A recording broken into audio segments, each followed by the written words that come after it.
I had just arrived in Taiwan on a mission to find one of the world's rarest shark species, the Megamouth. So what is a Megamouth? It's a large shark that's a filter feeder and lives in the deep sea, but it comes to shallower waters at night.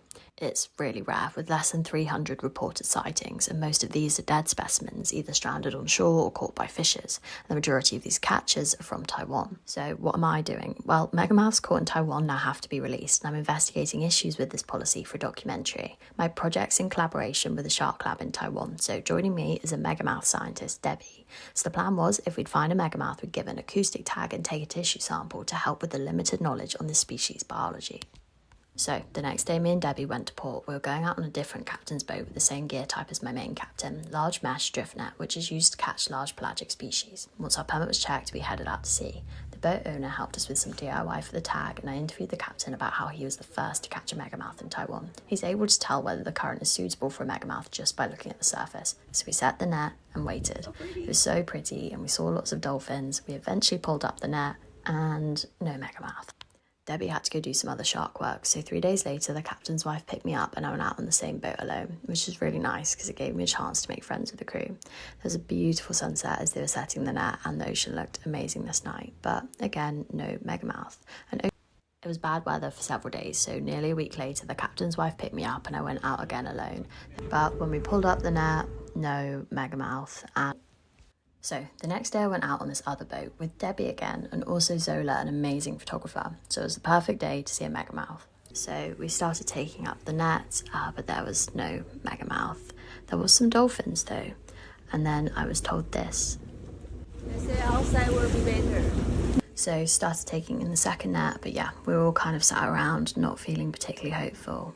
And then out of nowhere, a big female Megamouth. She's so happy now.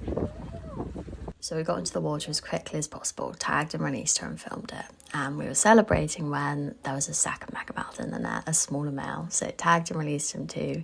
It was the footage taken by the captain on my camera. And then Debbie gave me a shark book as a goodbye present because it's the last time I'd be seeing her.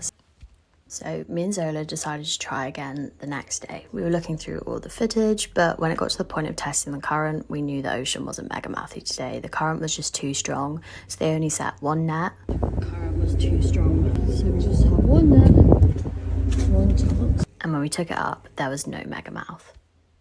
There was bad weather for a day, and so I was left with one last day that I could go to sea. The captain's wife picked me up, and we were sad because this was it. I was heading out with Zola, and yeah, as they were setting the net, I was so nervous. I picked up the net and it got a giant oarfish, and yeah, these things feel really weird to touch. It also got this teeny little crab, but yeah, it got into almost the very end of the second net. We had like half an hour to go, and yeah, there was no Megamouth. So usually I watch the net the entire time it's coming up, but by this point I just couldn't. I was sat in the captain's room, we all were, and I got a message from the captain's wife asking me if I'd seen it, and I said not yet, and she said you'll be lucky.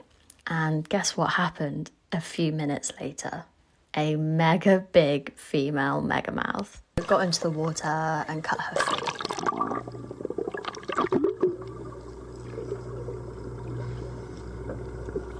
And then dove down to say a little hello. And yeah, this moment's burned into my mind, looking eye to eye with the Megamouth. They have the most beautiful big brown eyes. So